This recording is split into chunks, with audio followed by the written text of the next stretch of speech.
So hello everyone. Uh, I'm trying to make this video because I had got some questions on my book, and it was very difficult for me to address one to one on the emails or on the Facebook. So I thought of making this video, keeping this comprehensive input that I got on my book, which is Fire of the Soul. Uh, First of all, thank you so much. I appreciate you took time and read my book. And the fact you raised questions is something, it's good for me to understand your view of point as well. So there are three broad categories of questions which I'll address in this small video. And I try my best to answer these questions. And one more thing, there's nothing to debate here. So it's a viewpoint. So I respect your viewpoint. And the book that I wrote is something the way I feel and I approach life. So there's nothing to put somebody up, down, good, bad, right, wrong. These things do not exist in the Vedantic philosophy and spiritual life if you are inclining to lead one. So three categories of question. The first question which was raised to me was, I stated in my books and in my earlier videos, I consider sexual energy as a spiritual energy. Now, let me clarify this. So, when I say that, it is because of the spiritual energy the life exists on this planet. And same goes for sexual energy. If there is no sexual intimacy, you won't have life because life force is an outcome of a sexual act. And you and I exist because there is sexual energy on this planet. And so, in a way, it corresponds similar to spiritual energy. So sexual energy gives rise to compassion. It gives rise to infatuation. It gives rise to you feel one for somebody else. You love the person unconditionally, and just try to understand what I'm trying to say is that when you make love, when you're into a sexual intimate act, and when you're about to get the orgasm or the climax, you experience a state of you experience an egoless state. There is no ego in that state, and uh, the another word for orgasm in France, especially in Paris, is little death, and actually the little death is of ego. So you don't have to prove yourself to anybody. You are defenseless, and the most important thing is your ego at that particular moment is nullified. There isn't any ego, and it's a state of timelessness. You don't look your watch when you have sex. I hope so. And if you get these states in every moment of your life, that means you are egoless, you're timeless, you're defenseless. You don't want to prove your things everywhere across. You find the same energy in every aspect and every second of your life. So, yes, sexual energy is spiritual energy. Now, the contradiction to this, which I got in one of my forums, is what happens if you get subdued with all your physical needs. See, you are spiritual beings into human form. You're not human beings into spiritual form. So when you are a spiritual being into a human form, your human body needs to address certain physical requirements.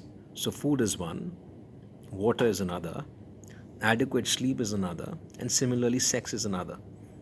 But when you get subdued with these four needs, then it becomes a troublesome task. Because these things are to be addressed.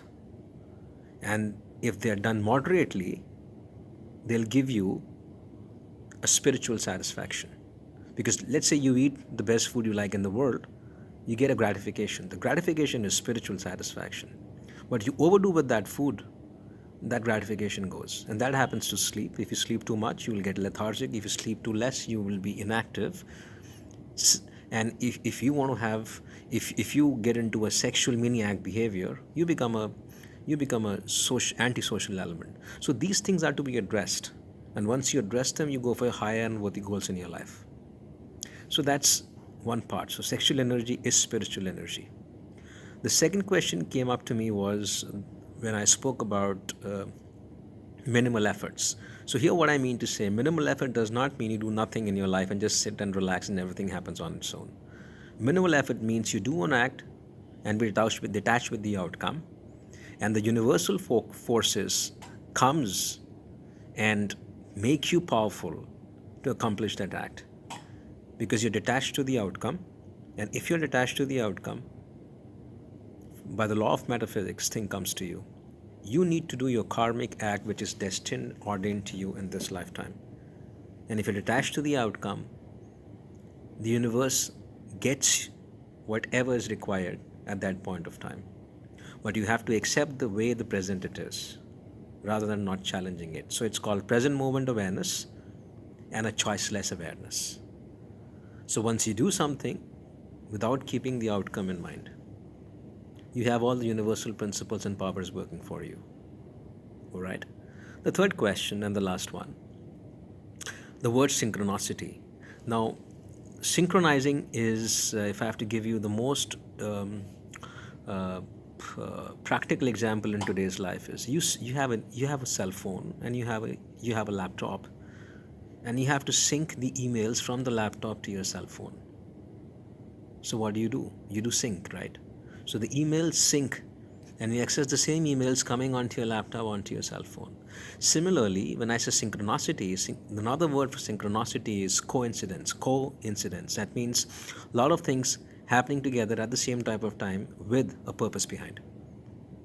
And these things that happens are basically is the individual self is syncing with the universal self. So individual consciousness syncs with the universal consciousness, and things happen. So you may say state of grace, you may say God is on your side, or you may say you think of something and it happens. You thinking of a chocolate cake and somebody gets you, your friend drops in and gives you one. You're thinking of somebody and the person calls up. So when coincidence happens is basically is from a very perspective of the internal wisdom of yours, which is your soul has no circumference, but it's centered in this body in this lifetime.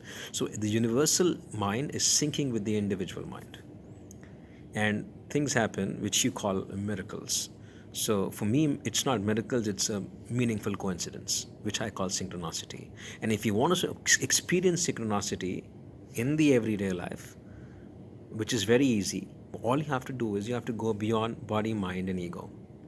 And the more you go beyond body, mind, and ego, you are defenseless.